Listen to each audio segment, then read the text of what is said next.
بسم اللہ الرحمن الرحیم۔ معزز خواتین و حضرات، ہم نے دنیا میں کوئی ایسا شخص نہیں دیکھا جس نے اللہ کی طرف جھوٹ کی نسبت کی ہو اور وہ اسی دنیا میں ذلیل و رسوا نہ ہوا ہو۔ یہی بات ہمارے قادیانی دوستوں کو سمجھنے کی ضرورت ہے کہ مرزا غلام قادیانی نے اپنی کتاب میں لکھا کہ خدا نے اس سے وعدہ کیا ہے کہ وہ تمام خبیث بیماریوں سے اسے محفوظ رکھے گا، لیکن تاریخ شاہد ہے کہ مرزا غلام احمد قادیانی ہیضے کی عبرتناک موت مرا۔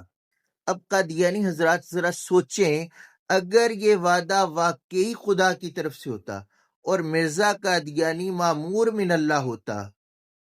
تو مرزا قادیانی ہیضے کی عبرتناک موت نہ مرتا، کیونکہ اللہ قرآن میں فرماتا ہے ان اللہ لا یخلف المیعاد، اللہ وعدہ خلافی نہیں کرتا۔ تو پتہ چلا مرزا غلام احمد قادیانی معمور من اللہ نہیں تھا، بلکہ مفتری من اللہ تھا، اللہ کی طرف جھوٹ باندھتا تھا، جھوٹ کی نسبت اللہ کی طرف کرتا تھا۔ تو خدا را آپ سے گزارش ہے کہ اپنا دامن مرزا قادیانی سے توڑ کر حضرت محمد رسول اللہ صلی اللہ علیہ وآلہ وسلم سے وابستہ کریں،